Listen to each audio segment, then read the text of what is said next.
El sistema de tribunales penales de Oklahoma. A continuación se describen los pasos básicos por los que pasa una persona acusada de un delito en el sistema de tribunales de justicia penal de Oklahoma desde el arresto inicial del delincuente hasta su sentencia. Este video es una breve descripción y no constituye un consejo legal. Le recomendamos que cualquier pregunta que tenga sobre su caso en el tribunal penal o el caso de alguien para quien está buscando información, se dirija a su abogado designado por el tribunal o a un abogado por cuyos servicios esté pagando. Ahora, repasemos cada paso del proceso. El delito. Para que alguien ingrese por primera vez al sistema de tribunales penales de Oklahoma, primero debe ser acusado de un delito. No es necesario que el individuo haya cometido un delito, la agencia policial que lo arresta simplemente debe tener una sospecha razonable de que la persona arrestada era el delincuente. El arresto. Un arresto es el acto de aprehender y poner bajo custodia a una persona, es decir, capturarla y detenerla en una cárcel de la ciudad o del condado hasta que se pueda recopilar más información sobre el delito y se puedan tomar decisiones sobre los próximos pasos en el proceso legal. El arresto también puede deberse a la emisión de una orden judicial. Reserva. El arrestado es llevado a una comisaría y fichado. El reserva incluye que le tomen una fotografía y sus huellas dactilares, además de que le hagan muchas preguntas sobre lo que sucedió que condujo al arresto, su historial personal y su estado de ánimo. Se inicia inmediatamente una investigación sobre sus antecedentes penales, pruebas o testigos. La mayoría de los abogados con licencia le recomendarán en este momento que permanezca en silencio y no proporcione ninguna información porque puede contar con que todo lo que diga será utilizado en su contra. Cuando se le permita hacer su única llamada, es mejor llamar a un familiar confiable o a un abogado porque sabrán dónde y cómo comunicarse con usted y podrán comunicarse en su nombre. Las compañías de fianzas y los abogados no siempre aceptan llamadas por cobrar, que es la única forma en que los arrestados pueden llamar. No es recomendable llamar a un amigo, pareja o cualquier persona involucrada en el delito. Detención. En el momento en que se toma la decisión de detenerlo en la cárcel, sus derechos se vuelven mucho más limitados. Si aún no ha hecho su única llamada, puede hacerlo mientras está detenido. Utilice este tiempo para comprender los cargos en su contra y sus próximos pasos, ya sea que incluya una fianza o una comparecencia ante el tribunal. Aunque es difícil, es el momento de tener paciencia. Los siguientes pasos varían, dependiendo del tipo de delito, la gravedad del mismo y el lugar donde ocurrió. Audiencias y comparecencias.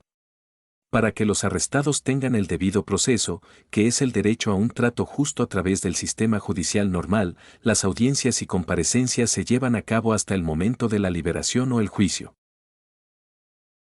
Ejemplos de audiencias importantes incluyen la comparecencia inicial, también llamada primera comparecencia, lectura de cargos, audiencia preliminar y audiencia de fianza. El oficial que lo arrestó, la cárcel, el abogado o el tribunal le informarán al arrestado cuándo y dónde presentarse en las audiencias. El aviso podría estar en papel sin que se lo comuniquen en persona.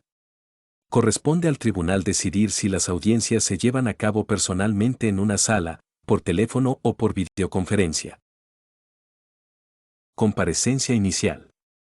También llamada primera comparecencia, es la primera vez que el arrestado comparecerá ante un juez. La comparecencia inicial ocurre dentro de 24 a 48 horas con excepciones si el arrestado está en la cárcel y posiblemente más si el arrestado está fuera de la cárcel bajo fianza. En la comparecencia inicial, el juez revisa la información del informe policial como el nombre, la dirección y el presunto delito cometido del detenido. A continuación, el juez informa al detenido de las acusaciones en su contra. El juez puede liberar al detenido si las pruebas en su contra son débiles, pero si existen pruebas suficientes, se establece la fianza. Si previamente se había establecido una fianza, el juez puede reconsiderar el establecimiento de una nueva fianza. El juez también informa al detenido sobre el derecho a guardar silencio y el derecho a tener un abogado. La comparecencia inicial no es el momento en que el acusado se declara culpable, sea culpable o no, y si se le hacen preguntas, las respuestas deben ser sí o no. Existe una excepción a no declarar culpabilidad en la comparecencia inicial porque a veces la comparecencia inicial puede ser la única comparecencia para delitos menores menos graves. La lectura de cargos. La lectura de cargos puede ser una comparecencia inicial si es la primera vez que un acusado ve a un juez en su caso. Por lo general, también es la primera vez para los acusados que no fueron arrestados pero recibieron una citación o requerimiento. Si el acusado no tiene un abogado, el tribunal puede asignarle uno. Si aún no se ha establecido la fianza, se aborda en la audiencia del Tribunal de Lectura de Cargos, y si se solicita, el juez puede revisar la fianza y cambiarla o mantenerla igual. Algunos lectura de cargos son similares a una primera comparecencia cuando se presentan la fianza, los derechos y los alegatos. Un juez preguntará al acusado si comprende los cargos penales en su contra. Este no es el momento de discutir ni decir nada. Sí o no debe ser la única respuesta. Algunos lectura de cargos son más formales debido a cargos formales presentados por el fiscal o el gran jurado. Se puede pedir al demandado que se declare culpable. En algunos lectura de cargos más formal, el acusado recibe una copia de los cargos penales formales presentados ante el tribunal. Después de que el juez informe al acusado de sus derechos, el acusado o su abogado se declararán culpables de los cargos. Hay 3 opciones de declaración de culpabilidad. El acusado puede decir que es culpable, no culpable o no impugnado, lo que significa que no impugna los cargos pero no admite su culpabilidad. Audiencia preliminar. La audiencia preliminar solo se lleva a cabo si el acusado dijo que no era culpable durante la lectura de cargos o la audiencia judicial inicial y, por lo general, dentro de los 30 días. Piense en ello como un proceso de selección para reunir pruebas, informes de testigos e informes de incidentes para determinar si el caso debe ir a juicio. En algunos casos, el juez puede decidir que el acusado no es culpable y desestimar los cargos, lo que significa que se le devolverá el dinero de la fianza excepto los gastos judiciales y el acusado puede volver a casa. El acusado puede rechazar la audiencia preliminar e ir a la cárcel y esperar el juicio. Algunas audiencias preliminares se llevan a cabo por videoconferencia. Procedimientos previos al juicio. Los procedimientos previos al juicio comienzan después de la lectura de cargos e incluyen comunicación de ida y vuelta entre los abogados y el tribunal en preparación para el juicio. Los procedimientos pueden incluir solicitudes de descubrimiento de pruebas, mociones previas al juicio, o una conferencia previa al juicio. Descubrimiento es el proceso en el que ambas partes, la acusación y la defensa, recopilan información, entrevistan a testigos, solicitan registros, videos y analizan pruebas. Ambas partes deben compartir la información que han recopilado. Esta información no incluye conversaciones entre el arrestado y su abogado. Las mociones previas al juicio son solicitudes formales de algún tipo de acción por parte del tribunal. Por ejemplo, existen mociones para suprimir, es decir, retener información injusta. Mociones de aplazamiento, es decir, retrasar el juicio por diversas razones. Moción para desestimar, es decir, retirar un cargo. O mociones de solicitud de descubrimiento. Una conferencia previa al juicio es una reunión entre los abogados de ambas partes y el juez asignado al caso.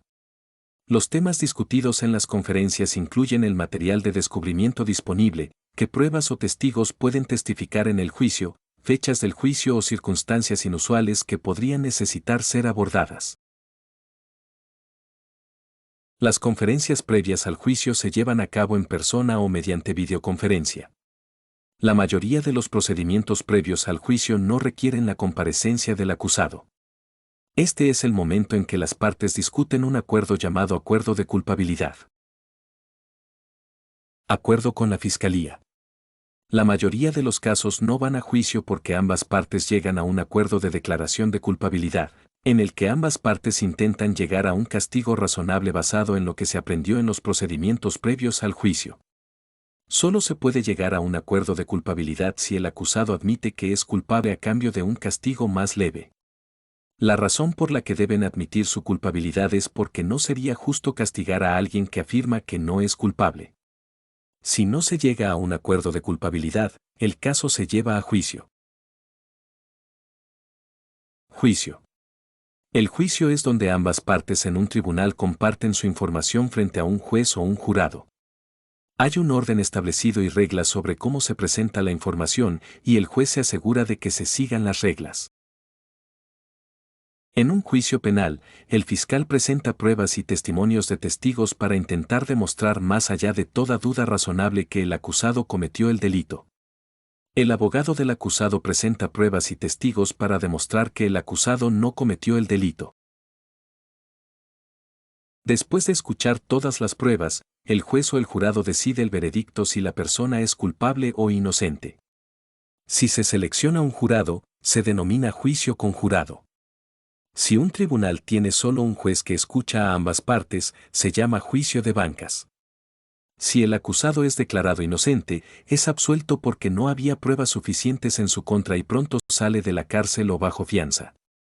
Si se les declara culpables, el siguiente paso es la sentencia. Sentencia. La sentencia es el castigo que el juez decide que debe recibir la persona. Los jueces utilizan pautas de sentencia escritas por Oklahoma para sugerir un castigo justo por el delito. Las sentencias pueden incluir una combinación de pena de cárcel o prisión, libertad condicional, multas, restitución, daños y otras condiciones. También se puede exigir libertad condicional después de cumplir la pena de cárcel o prisión o en lugar del encarcelamiento. Permite que el acusado regrese a la comunidad bajo reglas o condiciones específicas, tales como restricción de quién o dónde puede visitar el acusado, posible monitoreo con pulsera en el tobillo, reportarse a un centro de tratamiento o a un oficial de libertad condicional. Si una sentencia se considera severa, el abogado del acusado puede solicitar una apelación. Es importante que haga preguntas a su abogado y comprenda los pasos a lo largo del proceso judicial.